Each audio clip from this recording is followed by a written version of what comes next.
నమస్కారం, నా పేరు దివ్య. వార్తల్లో ముందుగా ముఖ్యాంశాలు. రాష్ట్ర వ్యాప్తంగా దిగ్విజయంగా కొనసాగుతున్న స్వచ్ఛాంధ్ర స్వర్ణాంధ్ర కార్యక్రమం. కృష్ణా జిల్లా గుడివాడలో జరిగిన స్వచ్ఛాంధ్ర స్వర్ణాంధ్ర కార్యక్రమంలో పాల్గొన్న ముఖ్యమంత్రి చంద్రబాబు.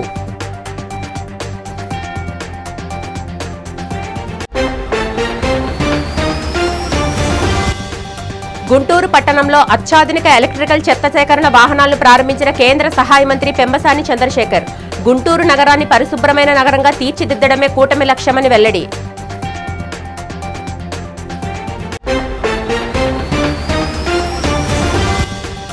వైసీపీ నాయకులపై మంత్రి సంధ్యారాణి వ్యాఖ్యలను ఖండించిన మాజీ మంత్రి రాజన్నదొర. సాలూరు నియోజకవర్గం అభివృద్ధిపై తమతో బహిరంగ చర్చకు రావాలని సవాల్.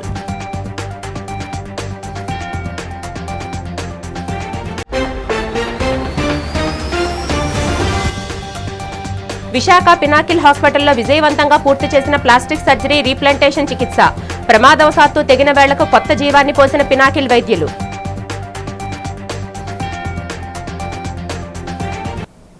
స్వచ్ఛాంధ్రప్రదేశ్ కార్మికులు, అంగన్వాడీలకు ముఖ్యమంత్రి చంద్రబాబు శుభవార్త చెప్పారు. ఇకపై స్వచ్ఛాంధ్ర కార్మికులకు తల్లికి వందనం పథకాన్ని వర్తింపచేస్తామని స్పష్టం చేశారు. కృష్ణా జిల్లా గుడివాడలో జరిగిన స్వర్ణాంధ్ర స్వచ్ఛాంధ్ర కార్యక్రమంలో ముఖ్యమంత్రి నారా చంద్రబాబు నాయుడు పాల్గొన్నారు. ఈ సందర్భంగా అమృత్ 2.0 AIUDF శిలాఫలకాన్ని ఆవిష్కరించి స్వచ్ఛ అవార్డులను అందజేశారు. అనంతరం ఆయన మాట్లాడుతూ కాలుష్యం ఆరోగ్యంపై తీవ్ర ప్రభావం చూపుతుందని, అక్టోబర్ 2 నాటికి ఏపీని చెత్తలేని రాష్ట్రంగా మారుస్తామని సీఎం ప్రకటించారు. ఇందుకోసం ప్రతి కుటుంబం తడి పొడి చెత్తను వేరు చేస్తూ భాగస్వాములు కావాలన్నారు. అలాగే ఈ నెలలో తల్లికి వందనం పథకం కింద డబ్బులు జమ చేస్తామని, అంగన్వాడీ స్వచ్ఛాంధ్రప్రదేశ్ కార్మికులకు కూడా ఈ పథకాన్ని వర్తింపచేస్తామని స్పష్టం చేశారు. గతంలో పట్టిసీమ ప్రాజెక్టును వ్యతిరేకించిన 12 నెలల్లో పూర్తి చేసి కృష్ణా డెల్టాకు నీళ్లిచ్చామని, ఇప్పటి వరకు 450 TMCల నీటిని తీసుకువచ్చామని గుర్తు చేశారు. ఏపీ జీవనాడి అయిన పోలవరం పనులు వేగంగా సాగుతున్నాయని, 2027 మార్చి నాటికి దీన్ని పూర్తి చేసి జాతికి అంకితం చేస్తామని సీఎం చంద్రబాబు వెల్లడించారు. నదుల అనుసంధానంతో పాటు ఆక్వా, పొగాకు రైతులకు పూర్తిగా అండగా ఉంటామని ఈ సందర్భంగా భరోసా ఇచ్చారు.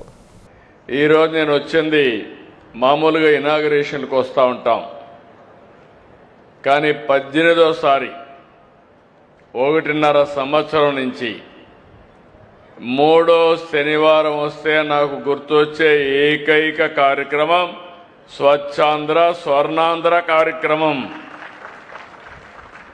ఇది నా మనసుకు చాలా దగ్గరుండే కార్యక్రమం. ఇది ఒక పవిత్రమైన కార్యక్రమం. అలాంటి పవిత్రమైన కార్యక్రమం ఈరోజు ఒక యుగ పురుషుడు నందమూరి తారక రామారావు గారి పుట్టిన స్వస్థలం, మొట్టమొదటిసారిగా ఎంపిక ఎమ్మెల్యేగా నిలబడింది ఇక్కడిని నిలబడిన స్థలం ఈ గుడివాడ ఒక పుణ్యక్షేత్రం అని మరొక్కసారి మీ అందరికీ తెలియజేస్తున్నా. ఎన్టీఆర్ రాజకీయాల్లోకి వచ్చింది అధికారం కోసం కాదు, మీరు ఈ విషయం గుర్తుపెట్టుకోవాలి. ఆయన ఒకటే ఆలోచించాడు, స్వచ్ఛమైన రాజకీయాలు ఉండాలి, స్వచ్ఛమైన పాలన ఉండాలి, స్వచ్ఛమైన వాళ్లే నాయకులు కావాలి. అలాంటి ఆలోచనతో పార్టీ పెట్టడమే కాకుండా ఆయన ఎప్పటికప్పుడు దాన్ని ఆచరిస్తూ ముందుకు పోయారు. అంత మునుపంతా మీరు ఒక్కసారి చూస్తే రాజకీయాలంటే ఎక్కడికక్కడ దోపిడీ, అధికారం అంటే సేవ కాకుండా ఎక్కడికక్కడ ప్రజల్ని దోచేయడం అనే ఆలోచనలు ఉండేటివి. మొట్టమొదటిసారిగా ఈ దేశంలో పేదవాళ్లకు సంక్షేమ కార్యక్రమాలు ఇవ్వాలని చేసి చూపించిన ఏకైక వ్యక్తి నందమూరి తారక రామారావు గారని చెప్పి నేను మీకు తెలియజేస్తున్నా. కూటమి ప్రభుత్వం ఎన్నికల హామీలను తుంగలో తొక్కి మాయమాటలతో ప్రజల్ని వంచిస్తుందని శాసన మండలి విపక్ష నేత బొత్స సత్యనారాయణ తీవ్రస్థాయిలో ధ్వజమెత్తారు. ఈ సందర్భంగా విశాఖలో తన క్యాంపు కార్యాలయంలో మీడియా సమావేశంలో ఆయన మాట్లాడారు. గత వైఎస్ఆర్సీపీ ప్రభుత్వంలో ప్రవేశపెట్టిన అమ్మఒడి పథకానికి పేరు మార్చి తల్లికి వందనంగా పిలుస్తున్న కూటమి సర్కారు దాన్ని అమలులో ఘోరంగా విఫలమైందని మండిపడ్డారు. ఎన్నికల ప్రచారంలో ఇంట్లో ఎంతమంది పిల్లలు ఉంటే అంతమందికి తలా 15,000 ఇస్తామని ఊదరగొట్టి అధికారంలోకి వచ్చాక 2,000 తగ్గించి కేవలం 13,000 మాత్రమే ఇస్తూ మాట తప్పారని విమర్శించారు. యూడైస్ లెక్కల ప్రకారం విద్యార్థుల సంఖ్యకు 13,000 కోట్లు అవసరమైతే బడ్జెట్లో కేటాయింపులను 8,456 కోట్లకు తగ్గించి ఉద్దేశపూర్వక మాయాజాలానికి తెరలేపారని ఆరోపించారు. ఎస్సీ బీసీ విద్యార్థులకు చాలా చోట్ల కేవలం 8,000, 9,000 మాత్రమే ఇచ్చి తీవ్ర అన్యాయం చేశారని, విశాఖ విజయనగరం జిల్లాలో ఒక్కో స్కూల్లో 13 నుంచి 16 మందికి పైగా విద్యార్థులకు ఇంకా 4,000 బ్యాలెన్స్ రావాల్సి ఉందని అధికారులే అంగీకరించారని తెలిపారు. అర్హులైన ప్రతి విద్యార్థికి ఈ పథకాన్ని ఎటువంటి కోతలు లేకుండా ఒకే విడతలో వర్తింపచేయాలని, దీనిపై సీఎం చంద్రబాబు నాయుడు విద్యాశాఖ మంత్రి వెంటనే స్పష్టమైన ప్రకటన చేయాలని డిమాండ్ చేశారు. ఈ పథకం కొత్తగా మీరు పెట్టింది కాదు. ఇంతకుముందు ఏదైతే అమ్మఒడిని గత ప్రభుత్వం ఇచ్చేవారో దాన్ని మీరు పేరు మార్చి కంటిన్యూ చేస్తారు. పేరు మార్చడం అనేది ప్రభుత్వాలు వాళ్ళ ఇష్టం. మార్చారు, సరే. మార్చి 1 year మొదటి సంవత్సరం మీరు ఇవ్వలే, 2వ సంవత్సరం ఇచ్చారు. పోనీ ఏమైనా క్రైటీరియాలు మార్చాము,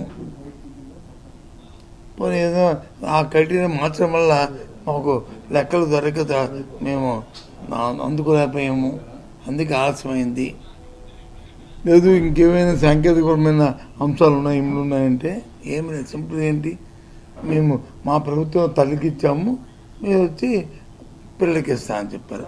అబ్బాయికో అమ్మాయికో ఆ పిల్లలకి ఇస్తామని చెప్పారు. ఓకే, ఫైన్, మీ ఎన్నికల మీ వాగ్దానం మీది చెప్పారు. మరి చెప్పినప్పుడు ఆ అంకెలు ఏంటి, ఎంతమంది పిల్లలు చదువుతున్నారో ప్రభుత్వంలోనూ ప్రైవేట్లోనూ యూడిఎస్ఐ చూసుకున్నా లేదు ప్రభుత్వ అంకెల్లో చూసుకున్నా తిరుగుంటుంది. దాని ప్రకారం ఇవ్వచ్చు. కానీ మానిటరీగా మొదటి సంవత్సరాన్ని మీరు ఎగ్గొట్టారు. నగరంలో శ్రీ జగన్నాథస్వామి రథోత్సవ వేడుకలు అత్యంత ఘనంగా జరుగుతున్నాయి. ఇందులో భాగంగా టౌన్ కొత్త రోడ్ జగన్నాథస్వామి వారి ఉత్సవాలు చౌట్రీ వద్ద కన్నుల పండుగగా సాగుతున్నాయి. దశావతారాల్లో భాగంగా స్వామివారు శనివారం కూర్మావతారంలో భక్తులకు దర్శనమిచ్చారు. కూర్మావతారంలో ఉన్న శ్రీ జగన్నాథుడిని పెద్ద సంఖ్యలో భక్తులు దర్శించుకున్నారు. స్వామికి పూజలు గావించి భక్తులు మొక్కులు చెల్లించుకున్నారు. వేద పండితులు భక్తులకు ఆశీర్వచనం అందజేసి తీర్థప్రసాదాలను పంపిణీ చేశారు. టర్నర్ సత్రంలో భక్తులకు అన్నదాన కార్యక్రమాన్ని ప్రతిరోజు నిర్వహిస్తున్నట్లు ఆలయ ఈవో రాజగోపాల్ రెడ్డి తెలిపారు. రథయాత్ర మహోత్సవాల్లో భాగంగా ఈ రోజున 2వ రోజైనటువంటి ఈరోజు శ్రీ జగన్నాథ స్వామివారి కూర్మావతారంలో దర్శనమిస్తున్నారు.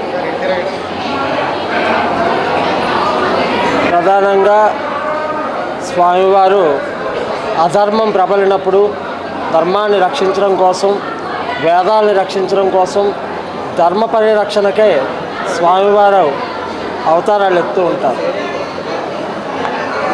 దూర్వాస మహాముని శాపానికి గురైనటువంటి ఇంద్రుడు రాజ్యాన్ని కోల్పోయి బ్రహ్మని వేడుకోగా దేవతలందరినీ రాక్షసు సంహరిస్తున్న సమయంలో వారి బాధల్ని చెప్పుకోవడానికని బ్రహ్మగారి దగ్గరికి వెళ్ళినప్పుడు లోకరక్షకుడు సర్వరక్షకుడు అయినటువంటి శ్రీమన్నారాయణుడే మన ఆపదలని తీరుస్తాడు, ఆయన మనం వేడుకోవాలని బ్రహ్మ ఇంద్రుడిని దేవతల్ని అందరినీ తీసుకుని వెళ్ళి శ్రీ మహావిష్ణువు దగ్గరికి చేరుకోగా, కొంతకాలం ఓపిక పట్టండి ఆయన, మన పరిస్థితి మనకు చక్కబడైనంత వరకు కూడా, మన సమయం వచ్చినంత వరకు కూడా రాక్షసులతో స్నేహం చేసి ఉండండి, నేను మిమ్మల్ని ఆదుకుంటానని చెప్పేసి అభయం ఇచ్చి పంపిస్తాడు. ఆ క్రమంలో భాగంగా దేవతలు రాక్షసులు రాజ్యం కోసం యుద్ధం చేస్తున్నప్పుడు ధర్మ పరిరక్షణకే దేవతలను కాపాడడం కోసం శ్రీ మహావిష్ణువు కూర్మావతార రూపుడే క్షీరసాగర మదనం జరుగుతున్నప్పుడు మందర పర్వతం కిందకి జారిపోకుండా కూర్మావతార రూపుడే మందర పర్వతాన్ని పైకెత్తడానికి స్వామివారు క్షీరసాగర మదనం జరిగినప్పుడు మందర పర్వతాన్ని వాసికి అనే పాముతో చిలకడం ద్వారా ఆ మందర పర్వతం కురిగిపోతున్నప్పుడు మహావిష్ణువు కూర్మావతార రూపుడే కాపాడుతాడు. అలాగే అమృతాన్ని వచ్చినప్పుడు అమృతం దేవతలందరికీ పంచి వాళ్ళకి మళ్ళీ తిరిగి రాజ్యాన్ని అప్పచెప్తాడు. రాక్షసుల బారిని తప్పించి స్వామివారు కూర్మావతార రూపుడే ఈ రోజు దర్శనమిస్తున్నారు స్వామివారు. గుంటూరు నగరాన్ని దేశంలోనే అత్యంత పరిశుభ్రమైన నగరంగా తీర్చిదిద్దడమే లక్ష్యమని కేంద్ర గ్రామీణాభివృద్ధి శాఖ సహాయ మంత్రి డాక్టర్ పెమ్మసాని చంద్రశేఖర్ పేర్కొన్నారు. స్వర్ణాంధ్ర స్వచ్ఛాంధ్రలో భాగంగా గుంటూరు కలెక్టరేట్లో అత్యాధునిక ఎలక్ట్రిక్ చెత్త సేకరణ వాహనాలు, స్వీపింగ్ మిషన్లను జిల్లా కలెక్టర్ సాయికాంత్ వర్మ, ఎమ్మెల్యేలు నజీర్ అహ్మద్, గల్లా మాధవి, బూర్ల రామాంజనేయులతో కలిసి మంత్రి ప్రారంభించారు. కృష్ణా జిల్లా గుడివాడ నుంచి ముఖ్యమంత్రి నారా చంద్రబాబు నాయుడు వర్చువల్గా ప్రారంభించిన ఈ కార్యక్రమంలో కేంద్ర మంత్రి మాట్లాడుతూ గత వాహనాల నిర్వహణ లోపాలను అధిగమించేందుకు సీఎం చంద్రబాబు, పురపాలక మంత్రి నారాయణ నేతృత్వంలో పబ్లిక్ ప్రైవేట్ పార్ట్నర్షిప్ విధానంలో కొత్త పారిశుద్ధ్య వ్యవస్థను తెచ్చినట్లు తెలిపారు. దీనివల్ల డ్రైవర్ల నియామకం, మెయింటెనెన్స్ బాధ్యతలను కాంట్రాక్టు సంస్థ చూసుకుంటుందన్నారు. గుంటూరుకు రానున్న 200 టాటా ఎలక్ట్రిక్ వాహనాలతో తొలి విడతగా 25 అందుబాటులోకి వచ్చాయని, మిగిలినవి 2 నెలల్లో వస్తాయన్నారు. డ్రైవర్ని పెట్టుకొని వాళ్లే మెయింటైన్ చేసుకొని ఇంటింటి నుంచి చెత్త తీసుకెళ్లే మార్గాన్ని ఈరోజు తీసుకొచ్చారు రాష్ట్ర వ్యాప్తంగా. మనకు ఈ 200లో ఇప్పుడు మనకి 25 వచ్చినాయి. 5 సంవత్సరాలకి 91 కోట్లు, అంటే ఒక్కొక్క దానికి నెలకి 68,000 మున్సిపల్ కార్పొరేషన్ ఒక్కొక్క ఆటోకి పే చేస్తుంది. ఇందులో డ్రైవర్ శాలరీలు కానీ, డీజిల్ కానీ, పెట్రోల్ కానీ అన్నీ వాళ్ళు పెట్టుకొని ఒక్కొక్క ఆటో 1000 ఇళ్లకి వెళ్ళి వాళ్ళు, ఆ కాంట్రాక్టర్ ఎవరైతే ఉన్నారో వాళ్ళు కూడా ఎండ్ సాఫ్ట్వేర్ అన్నీ కూడా ఉన్నాయని చెప్పారు. ఆ సాఫ్ట్వేర్ ద్వారా వీళ్ళు ఎన్నింటికి వెళ్ళారు, ఎంత తీసుకెళ్లారు అనేది కూడా కమిషనర్ గారు మానిటర్ చేయగలుగుతారు. దీని ద్వారా అన్ని ప్రాంతాల్లో చెత్త అనేది లేకుండా నీట్గా ఉంటుందనేది ముఖ్యమంత్రి గారిది. అదేవిధంగా మాకు కూడా ఆశతో ఉన్నాం. వీటితో పాటు ఆ స్వీపింగ్ మిషన్స్ మీరుంటే ఇంతకుముందు ఒక 4 ఉంటే 3 పనిచేస్తున్నట్టునే వాటి ప్రాబ్లం ఉంది. మళ్ళీ ఇప్పుడు 6 వచ్చాయి. సో ఈ 10, 9, 10 బంగాళాఖాతంలో ఏర్పడిన అల్పపీడన ప్రభావంతో ఉత్తరాంధ్రలో వాతావరణం వేగంగా మారుతుంది. వాయువ్య బంగాళాఖాతంలో ఏర్పడిన ఈ అల్పపీడనం ప్రస్తుతం ఉత్తర ఒడిశా, జార్ఖండ్, పశ్చిమ బెంగాల్, గంగా పరివాహక ప్రాంతాల్లో కొనసాగుతుందని విశాఖ వాతావరణ కేంద్రం డైరెక్టర్ పిఎల్ఎన్ మూర్తి తెలిపారు. దీని ప్రభావంతో రానున్న 24 గంటల్లో ఒడిశాలో 1-2 చోట్ల, అలాగే ఉత్తర కోస్తా ఆంధ్రాలో పలు ప్రాంతాల్లో మోస్తారు వర్షాలు కురిసే అవకాశం ఉంది. కోస్తాంధ్ర వ్యాప్తంగా ఈ రోజు, రేపు తేలికపాటి జల్లులు పడతాయని, రాబోయే 5 రోజుల పాటు ఈ వర్షాలు ఇలాగే కొనసాగే సూచనలు ఉన్నాయని ఆయన వెల్లడించారు. ఈ సమయంలో గంటకు 40 నుంచి 50 కిలోమీటర్ల వేగంతో బలమైన ఈదురుగాలులు వీచే ప్రమాదం ఉన్నందున ప్రజలంతా అప్రమత్తంగా ఉండాలని అధికారులు సూచిస్తున్నారు. ముఖ్యంగా సముద్రం అలజడిగా మారే అవకాశం ఉన్నందున మత్స్యకారులు ఎవరూ ఒడిశా తీరం వైపు వేటకు వెళ్లవద్దని విశాఖ వాతావరణ కేంద్రం గట్టి హెచ్చరికలు జారీ చేసింది. ఆంధ్రప్రదేశ్ ప్రభుత్వం ప్రతిష్టాత్మకంగా అమలు చేస్తున్న స్వర్ణాంధ్ర స్వచ్ఛాంధ్ర కార్యక్రమంలో భాగంగా శనివారం బొబ్బిలి పురపాలక సంఘం ఆధ్వర్యంలో పట్టణంలో చీపురుపల్లి వీధిలో పారిశుద్ధ్య కార్యక్రమం నిర్వహించారు. ఈ కార్యక్రమానికి బొబ్బిలి ఎమ్మెల్యే బేబీ నాయన ముఖ్య అతిథిగా హాజరై పారిశుద్ధ్య పనులను పర్యవేక్షించారు. ఈ సందర్భంగా ఎమ్మెల్యే మాట్లాడుతూ ప్రజల్లో పారిశుద్ధ్యంపై అవగాహన పెంపొందించడం, పరిసరాలను పరిశుభ్రంగా ఉంచుకోవాలనే సామాజిక బాధ్యతను ప్రతి ఒక్కరిలో కల్పించడమే ఈ కార్యక్రమం ప్రధాన లక్ష్యమని అన్నారు. పట్టణంలోని బల్క్ వ్యర్థాల ఉత్పత్తిదారులైన హోటళ్లను గుర్తించి వాటి నుంచి వెలువడే సేంద్రియ వ్యర్థాలతో కంపోస్ట్ తయారు చేసేలా యజమానులకు అవగాహన కల్పించాలని అధికారులను ఆదేశించారు. అలాగే ప్రతి అపార్ట్మెంట్లో తప్పనిసరిగా ఇంకుడు గుంతలు ఏర్పాటు చేసేలా చర్యలు తీసుకోవాలని సూచించారు. ప్రభుత్వ ఆశయ సాధనలో భాగంగా నిర్వహిస్తున్న ఈ స్వచ్ఛతా కార్యక్రమాన్ని ప్రజల్లోకి విస్తృతంగా తీసుకువెళ్లేందుకు ప్రజాప్రతినిధులు, అధికారులు, పట్టణ ప్రజలు సమిష్టిగా కృషి చేయాలని ఎమ్మెల్యే బేబీ నాయన పిలుపునిచ్చారు. హోటల్స్ అంటే కొన్ని చిన్న హోటల్స్ ఉంటాయి సార్, చిన్న హోటల్స్ రావు సార్. బిగ్ హోటల్స్ ఏవైతే ఉంటాయో లైక్ సూర్య రెసిడెన్సీ, ఇలా గణేష్ హోటల్, ఇలాంటివన్నీ కూడా మన బల్క్ వేస్ట్ జనరేటర్స్ కింద ఐడెంటిఫికేషన్ చేయడం జరిగింది sir. Solid waste management rules 2026 ప్రకారం బల్క్ వేస్ట్ జనరేటర్స్ అందరూ కంపల్సరిగా వాళ్ళు వైఎస్ఆర్సీపీ నాయకులపై వ్యక్తిత్వ హననానికి పాల్పడుతూ నోరు ఉందని ఇష్టం వచ్చినట్లు మాట్లాడితే చూస్తూ ఊరుకునేది లేదని మంత్రి సంధ్యారాణిని మాజీ మంత్రి పి రాజన్న ద్వారా హెచ్చరించారు. ఈ సందర్భంగా పార్వతీపురం మన్యం జిల్లా సాలూరు పట్టణంలో తన క్యాంపు కార్యాలయంలో ఆయన మీడియాతో మాట్లాడారు. ప్రజా సమస్యలపై ప్రశ్నిస్తే నాయకులు, కార్యకర్తలపై అక్రమ కేసులు పెడుతూ రెడ్ బుక్ రాజ్యాంగం అమలు చేయడం బాధాకరమన్నారు. రాష్ట్రంలో అరాచక పాలన సాగిస్తున్న కూటమి ప్రభుత్వానికి ప్రజలు గట్టి బుద్ధి చెప్పే రోజులు దగ్గర పడ్డాయన్నారు. నియోజకవర్గ ప్రజలను భయాందోళనకు గురిచేస్తూ అబద్ధపు హామీలతో తెలుగుదేశం పార్టీలోకి బూటకపు చేరికలను ప్రోత్సహిస్తూ అనైతిక రాజకీయాలు చేస్తున్నారని ధ్వజమెత్తారు. తన 20 ఏళ్ల రాజకీయ జీవితంలో సాలూరు నియోజకవర్గాన్ని ఎంతో అభివృద్ధి చేశానో, ప్రస్తుత కూటమి ప్రభుత్వ పాలనా కాలంలో ఈ ప్రాంతానికి ఎంత అభివృద్ధి చేశారో బహిరంగ చర్చకు సిద్ధమని ఈ సందర్భంగా రాజన్న ధర సవాల్ విసిరారు. కొంతమంది గిరిజన ఉద్యోగులు ఉన్నారు, పాచిపేట మండలంలో ఉద్యోగులు, అధికారులు ఎన్నుకోవచ్చు, ఉద్యోగులు ఎన్నుకోవచ్చు. వాళ్ళు నిరంతరం ఇదే పని అనమాట. ఉద్యోగం చేస్తూ కూడా గిరిజనుల మధ్య కలహాలు రేపడం, గిరిజనుల మధ్య వ్యతిరేకత కల్పించడం, నా మీద వైసీపీ వ్యతిరేకత కల్పించి టీడీపీ దుప్పు తెప్పించడం. వాళ్ళెవరో పాచిపేట మండలంలో ఉన్న వాళ్ళందరికీ తెలుసు, మా నాయకులకు తెలుసు. వాళ్ళ పేర్లు కూడా మా డిజిటల్ మీడియాలో పెడుతున్నాం. వైఎస్ఆర్ క్యాండిడేట్స్ పై డిజిటల్ మీడియాలో అధికారుల పేర్లు పెడుతున్నాం. తర్వాత సంగతి తేలుస్తాం. ఇంతవరకు నేను కూడా ఓపికతో ఎన్నోసార్లు వచ్చినా నా దగ్గర వాళ్ళకి మంచిగా చూశాను నేను అట్లేదు. రాష్ట్రంలోని engineering, public health, sanitation, contract కార్మికుల సమస్యల పరిష్కారం కోసం స్టేట్ వైడ్ యూనియన్ దిశగా అడుగులు వేస్తున్నట్లు AP municipal pH workers and employees union గౌరవ అధ్యక్షుడు ఆనందరావు వెల్లడించారు. ఈ సందర్భంగా జీవీఎంసీ ఎదురుగా ఉన్న కార్యాలయంలో యూనియన్ ప్రధాన కార్యదర్శి సత్యంతో కలిసి నిర్వహించిన మీడియా సమావేశంలో ఆయన మాట్లాడారు. రాష్ట్ర వ్యాప్తంగా కార్మికులందరినీ ఒకే తాటిపైకి తెచ్చేందుకు నూతన కమిటీలను అధికారికంగా ఏర్పాటు చేసినట్లు పేర్కొన్నారు. ఈ కమిటీల్లో అన్ని విభాగాలకు గౌరవ అధ్యక్షుడిగా తాను వ్యవహరిస్తానన్నారు. AP state engineering, public health workers union Andhra ప్రెసిడెంట్గా అనంతలక్ష్మిని నియమించామని, అలాగే ఇంజనీరింగ్ వర్కర్స్ ప్రెసిడెంట్గా భాను, జనరల్ సెక్రటరీగా ఆర్ సత్యం బాధ్యతలు చేపట్టనున్నారని తెలిపారు. పబ్లిక్ హెల్త్ వర్కర్స్ ప్రెసిడెంట్గా బంగారు వెంకటేశ్వరరావు, జనరల్ సెక్రటరీగా జె సత్యబాబు వ్యవహరిస్తారన్నారు. జీవీఎంసీ ఎంప్లాయీస్ యూనియన్ జనరల్ సెక్రటరీగా Botta Erakayya, contract workers union ప్రెసిడెంట్గా నమ్మి అప్పారావు, వర్కింగ్ ప్రెసిడెంట్గా చింతాడ శ్రీను నియమితులయ్యారని తెలిపారు. కార్మికుల దీర్ఘకాలిక సమస్యలపై ప్రభుత్వాన్ని నిలదీస్తామని ఆనందరావు స్పష్టం చేశారు. అపరిష్కృతంగా ఉన్న డిమాండ్లను వెంటనే నెరవేర్చకపోతే అన్ని కార్మిక సంఘాలను కలుపుకొని ఆగస్టు 15 తర్వాత విజయవాడలో భారీ ధర్నా చేపడతామని ఆనందరావు పేర్కొన్నారు. అనేక రకాలుగా గత 30 సంవత్సరాలుగా సేవ చేస్తూ వస్తున్నాం. అనేక విజయాలను కూడా నమోదు చేసుకున్నాం. ఈరోజు కార్పొరేషన్లో ఎవరికైనా రెగ్యులరైజ్ అయ్యిందంటే ఒక మా వల్లే, ఎవరికైనా ఎంటీఎస్ అయిందంటే అది కూడా మా వల్లే. ఈరోజు అవుట్సోర్సింగ్ కార్మికులు బ్యాంకు ద్వారా జీతాలు తీసుకుంటున్నారంటే ఆ రోజు కూడా బ్యాంకు జీతాలన్నీ కూడా పోల భాస్కర టైంలో ఇవన్నీ కూడా బ్యాంక్ జీతాలు ఓపెన్ చేసింది కూడా మా వల్లనే. ఈ రకంగా కార్మికులందరికీ కూడా సేవ చేస్తూ వాళ్ళ విజయాలని నమోదు చేస్తున్నటువంటి పరిస్థితి. అనేక విజయాలు చెప్పుకుంటూ కూడా చాలా ఉన్నాయి. అనేక మంది ఇక్కడి నుంచి కమిషనర్లుగా కూడా పంపించినటువంటి ఘనత కూడా మేము చేసినటువంటి పరిస్థితి. ఇవన్నీ చేసినప్పుడు ఈరోజు స్టేట్ వైడ్గా కార్మికులందరికీ కూడా అనేక రకాలుగా అక్కడ అన్ని యూనియన్లు కలుపుకొని చేస్తూ ఉన్నటువంటి పరిస్థితి ఉంది. దాని మీద వాళ్ళు ఏంటంటే కార్మికులందరూ కూడా స్టేట్ వైడ్ యూనియన్కు పెడితే బాగుంటుందని చెప్పేసి చెప్పడం అన్నది జరిగింది. దాంతో ముందుగా మొన్న ఈ మధ్యకాలంలో ఈ గవర్నమెంట్ వచ్చిన తర్వాత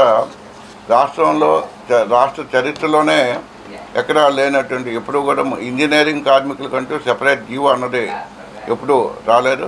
ఫస్ట్ టైం ఇంజనీరింగ్ కార్మికుల కోసం దానికి ఒక కమిటీ వేసి దానికోసం జీవో తెచ్చి వాళ్ళందరూ జీతభత్యాలు కూడా పెంచినటువంటి ఘనత మా ద్వారానే, మన జీవీఎంసీ యూనియన్ ద్వారానే జరిగింది. అది దాంతో మొత్తం స్టేట్ వైడ్గా ఉన్నటువంటి ఇంజనీరింగ్ కార్మికులందరూ కూడా మనతో ఇంచుమించుగా 80% మనతో ఉన్నటువంటి పరిస్థితి ఉంది. వాళ్ళందరినీ కూడా కలుపుకొని వాళ్ళందరికీ జీతాలు పెంచాం.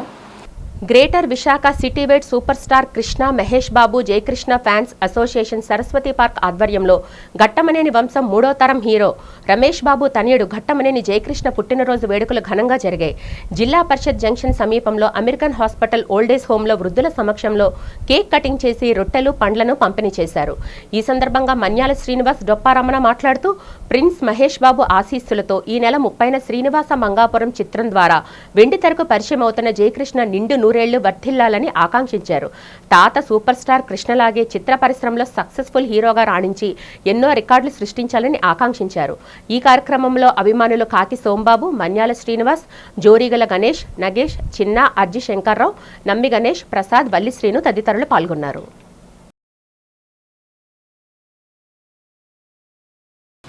సూపర్ స్టార్ కృష్ణ గారి మనవడు మరియు రైజింగ్ స్టార్ రమేష్ బాబు గారు అబ్బాయి ప్రిన్స్ మహేష్ బాబు గారు ఆశీస్సులతో గట్టెంనేని జయకృష్ణ గారు జన్మదినం పురస్కరించుకొని ఈరోజు ఇక్కడ Visakhapatnam Saraswati park greater Visakha city wide Krishna and Mahesh Babu fans Jayakrishna fans association ఆధ్వర్యంలో ఈరోజు ఇక్కడ జయకృష్ణ గారి జన్మదినం సందర్భంగా ఇక్కడ అమెరికన్ హాస్పిటల్ ఓల్డేజ్ హోమ్ జిల్లా పరిషత్ జంక్షన్ విశాఖపట్నంలో వృద్ధులకు రొట్టెలు మరియు పండ్లు పంపిణీ కార్యక్రమం ఏర్పాటు చేశాము. ముందుగా కేక్ కట్ చేసి తదనంతరం ఈ యొక్క రొట్టెలు పళ్ళు పంపిణీ కార్యక్రమం ఏర్పాటు చేశాం. ఈ కార్యక్రమం ముఖ్య ఉద్దేశం గట్టెంనేని జయకృష్ణ గారి జన్మదినం పురస్కరించుకొని ముందుగా ఆయనకి మా Visakhapatnam greater Visakha city wide Krishna and Mahesh Babu fans Jayakrishna fans ఆధ్వర్యంలో ఆయనకి నిండు నూరేళ్ళు జన్మదిన శుభాకాంక్షలు తెలియజేస్తున్నాం. సూపర్ స్టార్ కృష్ణ గారు ఎంత పైకి వచ్చారో కష్టపడి, అది మనందరికీ తెలుసు, అది ప్రెస్ వారికి కూడా తెలుసు. ఆయన మంచితనమే డేరింగ్ అండ్ డాషింగ్ హీరోగా నిలబెట్టించింది. ఒక అల్లూరి సీతారామరాజు అవనివ్వండి, ఒక మోసగాడు అవనివ్వండి, ఇలాంటి సినిమాలు ఎన్నో తీసి ఆయన అఖండ విజయాలు సాధించారు. అలాగే ఇప్పుడు ప్రిన్స్ మహేష్ బాబు గురించి మనం చెప్పనవసరం లేదు.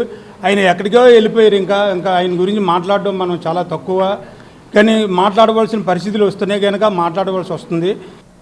పినాకిల్ హాస్పిటల్స్ ప్లాస్టిక్ సర్జరీ విభాగం ప్రమాదవశాత్తు వేళ్లు తెగిన 3 చిన్నారులకు రీంప్లాంటేషన్ శస్త్రచికిత్సను విజయవంతంగా పూర్తి చేసి అరుదైన ఘనత సాధించింది. హై పవర్ మైక్రోస్కోప్ సహాయంతో సూక్ష్మమైన రక్తనాళాలు నరాలను కలిపి చిన్నారులకు కొత్త జీవితాన్ని ప్రసాదించారు. ఈ బృందానికి నాయకత్వం వహించిన senior plastic surgeon doctor Siddhartha Talabaktala మాట్లాడుతూ, పెద్దలతో పోలిస్తే చిన్నారుల్లో ఇలాంటి మైక్రోవాస్కులర్ సర్జరీలు చేయడం ఎంతో క్లిష్టమైన విషయమని, కేవలం 12 నెలల వ్యవధిలో 3 పిల్లలకు విజయవంతంగా ఆపరేషన్ చేయడం అపూర్వ ఘనత అని తెలిపారు. కుటుంబ సభ్యులు తెగిన వేలిని సకాలంలో భద్రపరిచి తీసుకురావడం, అత్యవసర ట్రామా, అనస్థీషియా బృందాలు సమిష్టిగా శ్రమించడం వల్లే ఈ విజయం సాధ్యమైందని వివరించారు. ప్రస్తుతం ఫిజియోథెరపీ తర్వాత చిన్నారుల వేలుకు సాధారణ స్పర్శ కదలికలు వచ్చాయని డాక్టర్ సిద్ధార్థ పేర్కొన్నారు. తమ పిల్లలను శాశ్వత వైకల్యం నుంచి రక్షించిన వైద్యులకు తల్లిదండ్రులు కృతజ్ఞతలు తెలుపుగా అంకితభావంతో పనిచేసిన వైద్య బృందాన్ని హాస్పిటల్ యాజమాన్యం అభినందించింది. ఇవి చాలా అరుదుగా జరిగేవి. ఇక్కడ ఈ మధ్యకాలంలోనే 3 కేసులు జరగడం, అన్నీ సక్సెస్ఫుల్గా జరగడం కూడా చాలా హర్షదాయకం. అండ్ వీటికి ఏంటంటే మనం ఎనస్థీషియా వైజ్ మన చిన్నపిల్లలు కాబట్టి అన్ని జనరల్ ఎనస్థీషియాలోనే చేస్తాం. అదే 7-8 గంటల ప్రొసీజర్స్ జనరల్ ఎనస్థీషియాలో చేయడం అనేది చాలా కష్టసాధ్యమైన విషయం.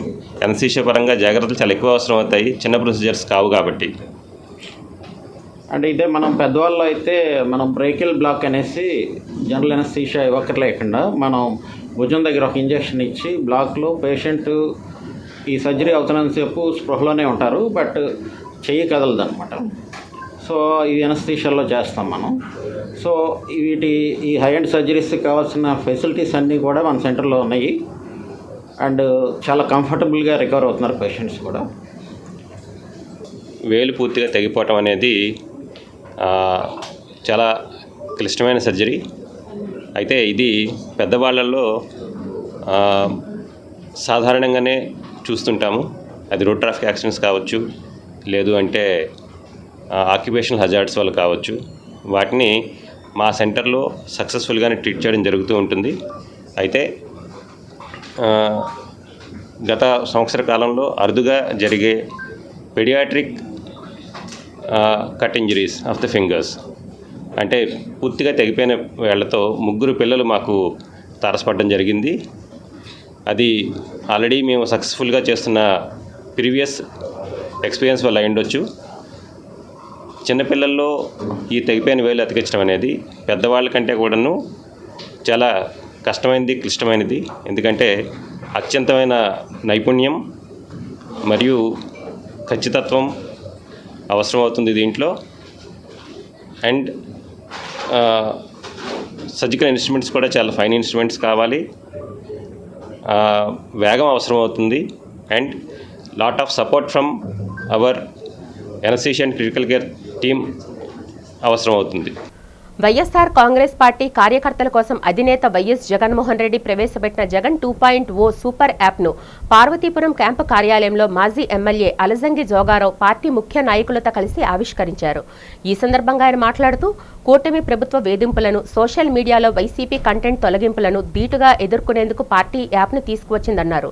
దీని ద్వారా కార్యకర్తలు తమ అభిప్రాయాలను, సమస్యలను, అక్రమ కేసుల వివరాలను నేరుగా అధిష్టానంతో పంచుకోవచ్చని, నేతలతో నిరంతరం టచ్లో ఉండవచ్చునని తెలిపారు. పార్టీ శ్రేణులంతా వెంటనే ఈ యాప్ను డౌన్లోడ్ చేసుకోవాలని పిలుపునిచ్చారు. ఈ కార్యక్రమంలో నియోజకవర్గ పరిధిలో వైసీపీ ప్రజాప్రతినిధులు, సీనియర్ నాయకులు, కార్యకర్తలు పాల్గొన్నారు. రాష్ట్రంలో రాక్షస పరిపాలన సాగిస్తుందని చెప్పడానికి నిదర్శనం ఎవరైతే ఈ రాష్ట్రంలో ప్రశ్నించాలని, ఈ రాష్ట్రంలో సామాజిక బాధ్యతగా ప్రభుత్వం ఏదైనా సరే తప్పు చేస్తే లేదా అన్యాయం చేస్తే, అరాచకం సృష్టిస్తే దాన్ని నిలదీస్తే ఈరోజు ఫేస్బుక్ లాంటి లేదా ఇన్స్టాగ్రామ్ లాంటి సోషల్ మీడియాలో వేదికలుగా ఏదైనా ఒక పోస్ట్ పెడితే దాన్ని అనధికారంగా తొలగించే కార్యక్రమం ఈరోజు కూటమి ప్రభుత్వం, కూటమి నాయకులు తీసుకుంటున్నారంటే ఎంత సిగ్గుచేటో ఒకసారి ఆలోచన చేయాలి. ఈరోజు ప్రజల యొక్క స్వేచ్ఛని, భావ వ్యక్తీకరణ చేసే హక్కుని కాలా రాసేటట్టుగా ఈ కూటమి ప్రభుత్వం పరిపాలన సాగిస్తుందని చెప్పడానికి నిజంగా సిగ్గుపడుతున్నాం. అందుకు తగినట్టుగా మన ప్రీతం మాజీ ముఖ్యమంత్రి వర్యులు, వైఎస్ఆర్ కాంగ్రెస్ పార్టీ అధినేత జగనన్న 2.0 సూపర్ యాప్ అనేది ఒక యాప్ తయారు చేయడం జరిగింది. ఈ యాప్లో ఎవరైతే కూటమి ప్రభుత్వంచే మోసగించబడ్డం కానీ, లేదా అన్యాయంగా వాళ్ళు హింసించబడ్డం కానీ, లేదా వేధింపులకు గురైన ఏ కార్యకర్త అయినా సరే ఈ జగన్ 2.0 సూపర్ యాప్లో పోస్ట్ చేస్తే ఇది ఖచ్చితంగా జగన్మోహన్ రెడ్డి గారి దృష్టికి వెళ్తుంది. అదే కాకుండా ప్రజలందరికీ తెలియచెప్పేటట్టుగా ఒక యాప్ని క్రియేట్ చేసి మీ ముందుకు తీసుకొచ్చాం. ఇది ఒక్క కూటమి ప్రభుత్వానికి, కూటమి ప్రభుత్వం యొక్క అరాచకాలను ఎండబడ్డమే కాకుండా ప్రతి కార్యకర్తకి ఒక భరోసాలాగా, ఏ కార్యకర్త అయినా సరే తన ఆలోచనని పార్టీ అభివృద్ధి కోసం లేదా పార్టీని ముందుకు తీసుకెళ్ళడానికి ఏదైనా అభిప్రాయం వ్యక్తపరచాలనుకుంటే ఈ యాప్లో ఖచ్చితంగా వ్యక్తపరచవచ్చు. మరి ముఖ్యంగా మీరు సలహాలు, సూచనలు ఈ పార్టీకి ఏమైనా వైఎస్ఆర్ కాంగ్రెస్ పార్టీకి ఇవ్వాలంటే అవి కూడా ఇవ్వచ్చు. మరి ముఖ్యంగా మీ మీద అన్యాయంగా ఏమైనా కేసులు పెడితే ఈ కూటమి ప్రభుత్వం అది కూడా పెద్దల దృష్టికి తీసుకెళ్ళి ఒక వేదికగా ఈ జగన్ 2.0 సూపర్ యాప్ అనేది ఏర్పాటు చేయడం జరిగింది.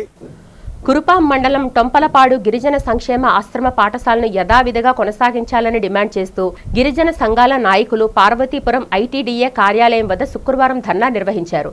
మారుమూల గిరిజన ప్రాంతంలో ఉన్న ఈ పాఠశాలను ఎత్తివేస్తే విద్యార్థులు చదువుకు దూరం అవుతారని వారు ఆందోళన వ్యక్తం చేశారు.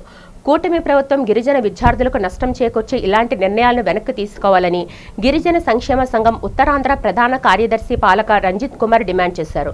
అనంతరం ఐటీడీఏ పీఓఆర్ వైశాలికి గిరిజనుల వినతి పత్రం అందజేశారు.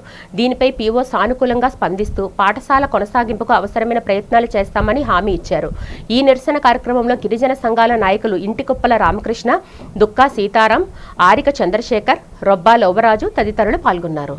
రాష్ట్ర ప్రభుత్వం గిరిజన ప్రాంతంలో గిరిజన విద్యార్థులకు, ప్రధానంగా గిరిజన ప్రాంత కొండ మారుమూల ప్రాంతాల్లో ఉన్న పాఠశాలల్లో మూసివేసే విధంగా, తరగతులను తగ్గించే విధంగా చర్యలు తీసుకుంటూ గిరిజన విద్యార్థులకు చదువులు దూరం చేసేటువంటి ప్రయత్నం చేస్తుంది. రేషనలైజేషన్ పేరుతో ఈ రకంగా చేస్తుంది. పార్వతీపురం మన్యం జిల్లా కురుపాం మండలం టొంపలపాడులో పూర్వం నుండి ఐటీడీఏ ఏర్పడ్డప్పటి నుండి అక్కడ పాఠశాల అనేది ఉంది. ప్రస్తుతం ఆ ఆశ్రమ పాఠశాల 8వ తరగతి వరకు ఉన్నారు. అయితే ఈ విద్యా సంవత్సరం ఆ పాఠశాలను మూసివేసే విధంగా రాష్ట్ర ప్రభుత్వం, జిల్లా అధికార యంత్రాంగం సూచనప్రాయంగా అభిప్రాయంకి రావడం, ఈ రోజు వరకు అడ్మిషన్లు చేయకపోవడం. వార్తలు ముగించే ముందు ముఖ్యాంశాలు మరొకసారి చూద్దాం. రాష్ట్ర వ్యాప్తంగా దిగ్విజయంగా కొనసాగుతున్న స్వచ్ఛాంధ్ర స్వర్ణాంధ్ర కార్యక్రమం. కృష్ణా జిల్లా గుడివాడలో జరిగిన స్వచ్ఛాంధ్ర స్వర్ణాంధ్ర కార్యక్రమంలో పాల్గొన్న ముఖ్యమంత్రి చంద్రబాబు.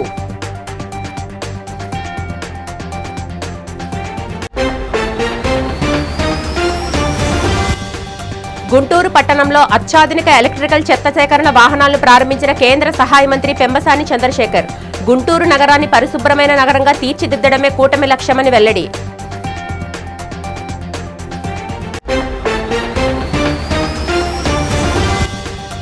వైసీపీ నాయకులపై మంత్రి సంధ్యారాణి వ్యాఖ్యలను ఖండించిన మాజీ మంత్రి రాజన్న దొర.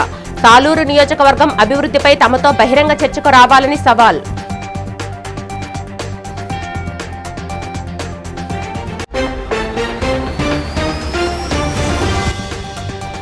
విశాఖ పినాకిల్ హాస్పిటల్లో విజయవంతంగా పూర్తి చేసిన ప్లాస్టిక్ సర్జరీ రీప్లాంటేషన్ చికిత్స. ప్రమాదవశాత్తు తెగిన వేళ్లకు కొత్త జీవాన్ని పోసిన పినాకిల్ వైద్యులు.